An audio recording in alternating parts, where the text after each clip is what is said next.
Vamos para a mensagem. Lucas, capítulo 8, verso de número 43 até o verso de número 48, que diz assim: E uma mulher que tinha um fluxo de sangue, havia 12 anos, e gastado com os médicos todos os seus haveres, e por nenhum pudera ser curada. Chegando por detrás dele, tocou na orla do seu vestido e logo estancou o fluxo de sangue. E disse Jesus: Quem é que me tocou? E negando todos, disse Pedro e os que estavam com ele: Mestre, a multidão te aperta e te oprime. E dizes: Quem é que me tocou? E disse Jesus: Alguém me tocou, porque bem conheci que de mim saiu virtude. Então, vendo a mulher que não podia ocultar-se, aproximou-se, tremendo e prostrando-se ante ele, declarou-lhe diante de todo o povo a causa, porque lhe havia tocado e como logo sarara. E ele lhe disse: Tem bom ânimo, filha, a tua fé te salvou. Vai em paz. Essa é uma história bem conhecida, né? Muito conhecida a ponto de nós termos ouvido, talvez, aí dezenas de mensagens e de pregações contando essa história aqui. É uma história muito antiga. Mas, por mais que é uma história muito antiga e tão bem conhecida, os sentimentos que envolvem essa história são sentimentos atuais. Talvez nós não vivamos algo semelhante ao que essa mulher estava vivendo. Mas os sentimentos que ela tinha por conta do seu problema e da sua dificuldade são sentimentos que muitas das vezes existem em nós. A causa, o motivo que levava ela a ter os sentimentos de angústia e de necessidade ali, de tristeza, é diferente dos nossos, né? Mas os sentimentos são os mesmos. A mensagem de hoje é sobre angústia. Quantos de nós não temos vivido momentos de angústia e de tristeza? E na maioria das vezes não temos conhecimento de como lidar com isso. Não que nós não vivamos ou não vivemos isso em alguma outra ocasião, mas é como se fosse algo novo para nós. Ainda assim continua sendo difícil de lidar. Olhando para este texto, para esta mensagem, nós encontramos aqui uma mulher que estava enferma. Ela passava por aquilo que nós podemos chamar biblicamente como fluxo de sangue. E essa mulher, ela não tinha somente este problema, porque isso acarretava em vários outros problemas para a sua vida. Se nós olharmos para as Escrituras Sagradas, ali para o Antigo Testamento, por exemplo, nós vamos conhecer que na lei de Moisés, segundo o livro de Levíticos, a pessoa que estivesse ali vivendo esse fluxo de sangue, por exemplo, né? No caso da mulher ali que estivesse menstruada, por exemplo, no natural, ela era considerada impura, cerimonialmente falando, durante o período de sua menstruação. O seu marido não poderia se achegar a ela não poderia tocar em ninguém. Então, durante o período ali de sua menstruação, ela era tida como alguém impura, ela não poderia adentrar o templo, no caso ali do Antigo Testamento, período de Levíticos, ela não poderia adentrar ao tabernáculo, ela não poderia conviver em sociedade, porque ela não poderia tocar em ninguém, ninguém poderia tocar nela.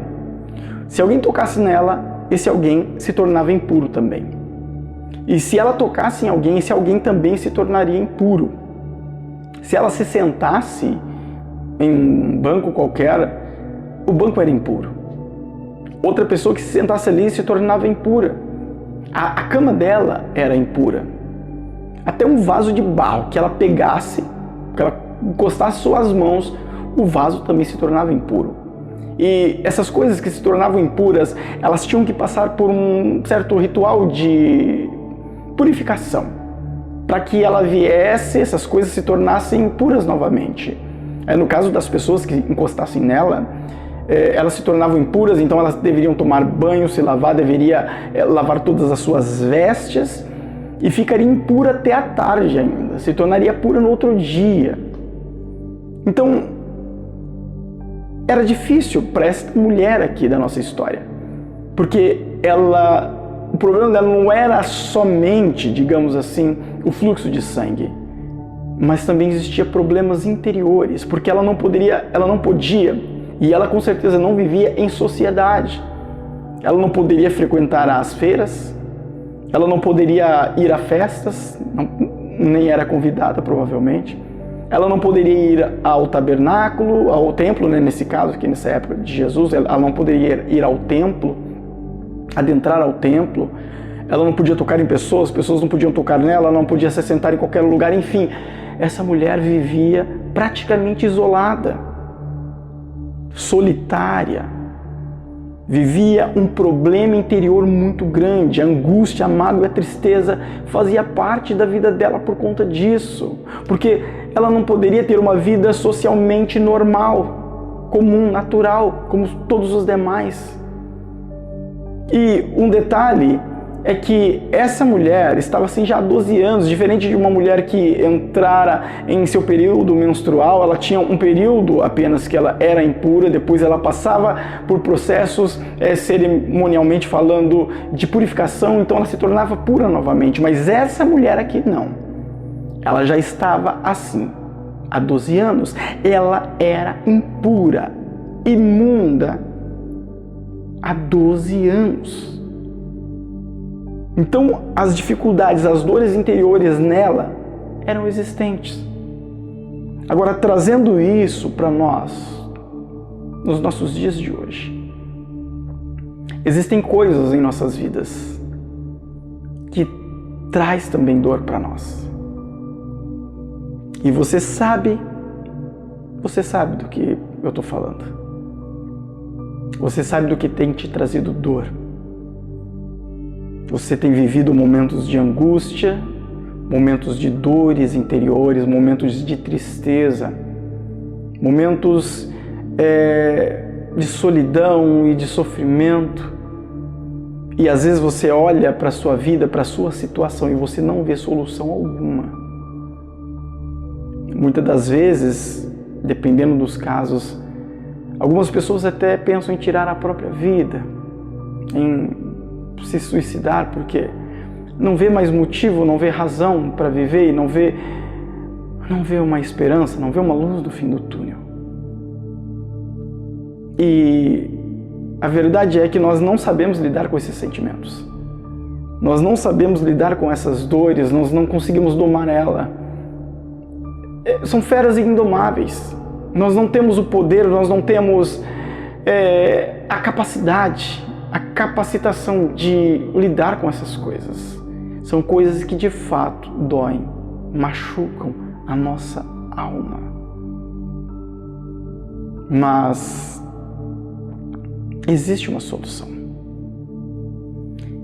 E Jesus sabe muito bem o que você tem passado, o que você tem sofrido. Jesus, ele sabe disso. Aí vem a seguinte pergunta: mas se Jesus sabe dos meus problemas, das minhas dores, por que é que Jesus não faz nada?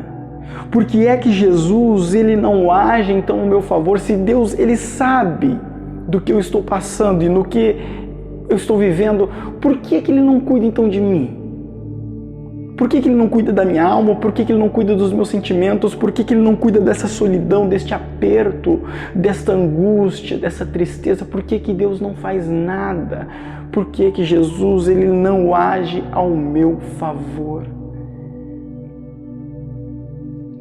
Eu tenho a resposta para a sua pergunta. E a pergunta, aliás, a resposta para ela está aqui neste texto. Mas primeiro saiba que Deus, ele não quer te ver sofrendo. Ele não tem prazer no sofrimento de ninguém. E a resposta para esta pergunta, para este ponto de interrogação dentro da sua alma, da sua mente, está no próprio texto. Verso de número 44. E chegando por detrás dele, tocou na orla de seu vestido e logo estancou o fluxo de sangue. 45.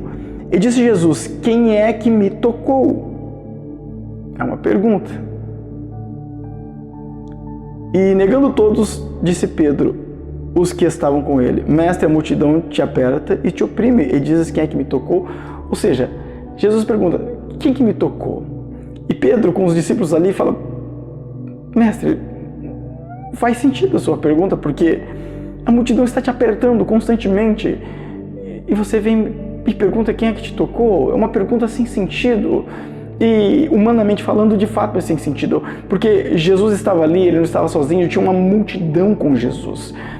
Jesus se tornou famoso muito rápido porque os milagres dele era anunciado de boca a boca e passado de pessoa para pessoa, e todos conheceram quem era Jesus por conta dos seus milagres, por conta da sua mensagem diferenciada em relação aos fariseus. Enfim, Jesus se tornou famoso muito rápido e em 3 anos de ministério, Jesus ele era muito famoso ali e todos conheciam Jesus e queriam estar perto de Jesus, e onde Jesus chegava, uma grande turba estava presente e se reunia ali em volta dele. Então Jesus estava sendo apertado constantemente pela multidão. E Jesus pergunta: quem me tocou? E eles dizem: mas a multidão te aperta, então como assim você pergunta quem que te tocou? Mas Jesus disse, no verso de número 46, e disse Jesus: alguém me tocou porque bem conheci que de mim saiu virtude. E aqui está a resposta. O que você precisa fazer é tocar Jesus. Tocar Jesus e tocar diferente. Não como a multidão fazia, porque a multidão apertava Jesus. Mas ninguém tocou Jesus ali, a não ser essa mulher. E às vezes isso acontece conosco, né? Se falar de Jesus, não, Jesus, lógico que eu sei quem é Jesus. Não, sim, eu conheço Jesus, eu conheço Jesus. Eu conheço Ele, eu vou à igreja, eu ergo a minha mão lá, eu louvo a Ele, eu ouço a mensagem dEle, eu conheço a palavra dEle, o sermão de Jesus eu conheço. Se perguntasse na época aqui quem conhecia Jesus, a maioria das pessoas falando: não, eu conheço Jesus. Tinha pessoas que andavam com Jesus sempre apertando Jesus, né? Fazia parte da multidão. E você conhece Jesus? Conheço, eu estou sempre com Ele, estou sempre apertando Ele. Eu vi quase todos os milagres de Jesus, os sermões de Jesus, eu conheço já praticamente quase de cor. Eu já ouvi os sermões de Jesus, eu vi os milagres de Jesus, eu estou apertando Ele constantemente, eu conheço Jesus, mas não tocou Jesus. Vivemos apertando Jesus nos nossos cultos, erguendo as nossas mãos para louvar, fechando os nossos olhos, participando dos trabalhos das igrejas. Estamos apertando Ele constantemente, mas não estamos tocando Ele. Todos apertavam Jesus ali, mas ninguém recebia milagre ali. E quem recebeu o milagre foi a mulher que tocou Jesus. Aí você pode se perguntar: mas peraí, tá, eu devo tocar Jesus, mas como que funciona isso? Como tocar Jesus? Porque nos tempos de Jesus, ele, entre aspas, foi fácil.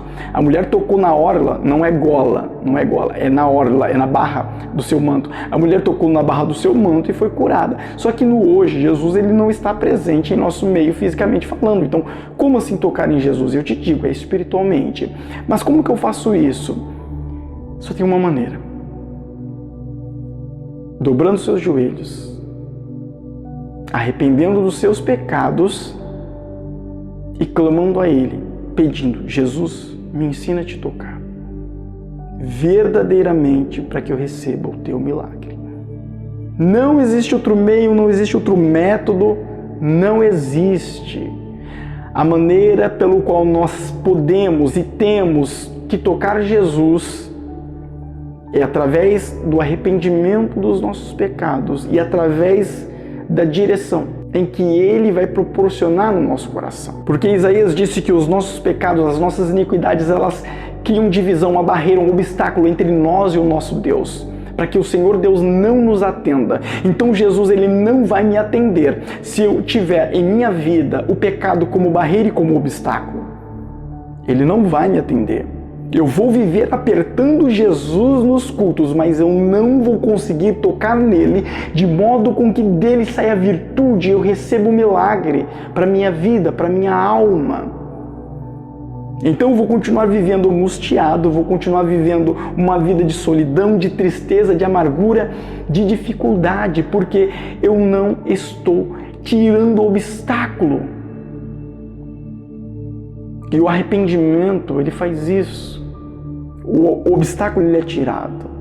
E agora, sem o obstáculo, eu tenho que pedir para que Deus me direcione, me diz, o que eu faço, Jesus, para te tocar de um modo correto, que eu recebo o teu milagre. E o Senhor Jesus, ele vai te instruir, ele vai te guiar, o Espírito Santo, ele vai fazer isso. Você acha que aquela mulher, ela chegou em Jesus como? Foi por si mesma? Não, foi o Espírito Santo de Deus que conduziu dentro dela aquilo que fez com que ela fosse até Jesus e tocasse nele. Porque para o ser humano é impossível ele se aproximar de Deus sem a ação do próprio Deus. E ele faz isso o quê? Através do Espírito Santo, é o Espírito Santo agindo em nós. É ele que nos leva até Jesus. Foi isso que aconteceu com aquela mulher. Não foi a sua própria ação humana 100% que levou ela até Jesus, mas o Espírito Santo proporcionou algo dentro dela para que ela tomasse aquela atitude. E se você clamar a Deus, o Espírito Santo de Deus, ele vai te conduzir e te levar até Jesus. E você vai tocar nele da forma correta, dele vai sair virtude, você vai receber o milagre. Este problema, essa dificuldade, essa amargura, essa angústia que você vive, isso que te oprime e que te machuca, vai sair de você. Mas e se não sair? O Senhor Jesus, ele vai cuidar para que você consiga viver e sobreviver mesmo com um determinado espinho na carne. Porque com Paulo foi assim, né? Paulo pediu, Deus, me tire esse espinho da carne. Ele falou, não, meu poder se aperfeiçoa na fraqueza, a minha graça te basta, e amém, é vida que se segue. Nem todo o problema vai sumir da nossa vida num passe de mágica. Tem coisas que não somem no passe de mágica. Tem coisas que levam determinado tempo. Tem coisas que somem num passe de mágica, porque com a mulher do fluxo de sangue sumiu. Só que tem coisas que Deus permite que nós levemos além, mas ainda assim Ele vai cuidar dos nossos sentimentos. A dor da perca, por exemplo, de um ente querido, isso não vai deixar de existir. Só que você vai saber lidar com isso e conviver com isso, e Jesus vai te ajudar e você vai continuar a sua vida, o seu trajeto firmemente em Deus, sem aquele sofrimento, aquela amargura, aquilo que te oprime, porque é Ele que cuida de você. Você não vai parar de sentir falta, mas você vai conseguir conviver com isso. Porque Jesus, Ele vai cuidar da sua alma. Mas nós temos que ser ousados, porque essa mulher foi ousada. Ela rompeu a multidão e tocou em Jesus. Algo que ela não poderia fazer jamais. Primeiro, ela não poderia estar em meio a uma multidão. Ela poderia ser apedrejada ali. A lei não dizia que tinha que apedrejar uma pessoa que padecesse de fluxo de sangue, não. Mas por conta da sua atitude, infringindo a lei, tocando em pessoas, ela poderia ser apedrejada ali. Ela poderia sofrer ali a punição por conta da sua ação. E além do mais, ela tocou em Jesus, um mestre rabínico que neste momento, nesta ocasião, era grandemente respeitado. Depois não respeitaram Jesus, a gente conhece a história, escarneceram dele, foi crucificado, enfim. Mas neste momento ele era respeitado. O povo gostava de Jesus. Aí veio uma mulher ali, padecendo de fluxo de sangue, toca num mestre rabínico. Isso era inconcebível. Ela sabia o risco que ela estava correndo e mesmo assim ela foi para tocar em Jesus. Isso se chama ousadia. E é isso que falta muitas das vezes para muitos de nós. Nós ficamos choramingando pelo canto, sofrendo, angustiados, necessitados, com o coração contrito, amargurado, e não somos ousados para procurar a Jesus. Não somos ousados para confessar diante dele os nossos pecados, nos arrepender verdadeiramente, procurar dele a direção para que nós venhamos a estar na sua vontade. Nos falta ousadia. Jesus é aquele que cuida dos nossos sentimentos. A mulher recebeu um milagre. Jesus curou aquela mulher porque dele saiu virtude. A fé dela fez com que ela alcançasse isso. O mesmo Jesus daquela época é o mesmo Jesus de hoje. E você pode, pelos olhos da fé, contemplar Ele passando na sua vida, na sua frente, através dessa mensagem. Então você não perca tempo, toque em Jesus. Eu te convido a fazer isso através dessa oração que nós vamos fazer agora. Então você não precisa continuar vivendo essa vida de amargura, de tristeza e de dor. Não, você não precisa continuar.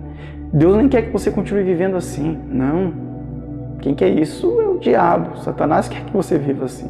Deus não quer. E você também não quer. Então, busque ao Senhor. Busque a Jesus Cristo e saia deste problema que você tem vivido. Não estou dizendo que a vida com Jesus é mil maravilhas, porque não é. Esquece pessoas que falam por aí que aceite a Jesus e tudo vai melhorar, tudo vai ser mil maravilhas. Não vai ser. Você ainda vai ter problemas e dificuldades, mas Jesus vai te ajudar em todos eles. Isso eu posso garantir. Isso está na Bíblia. Ele vai te ajudar. Em todos eles Ele vai te ajudar. E se algo tiver que perdurar na sua vida, perdurará. Mas Ele vai te ajudar para que você consiga viver e conviver com aquilo e vencer. E além do mais, existe um reino celestial preparado para você que não tem choro, não tem angústia, não tem tristeza. Ele vai enxugar dos nossos olhos toda lágrima. E vamos viver eternamente com Ele. Eu te convido a arrepender dos seus pecados, confessar diante dEle. E confessar também, colocar diante dEle os seus problemas, a sua angústia, a sua mágoa. Qual pai que rejeitaria o seu filho? Jesus disse: vós sendo maus, sabeis dar coisas boas para os seus filhos, quanto mais o Pai que está no céu.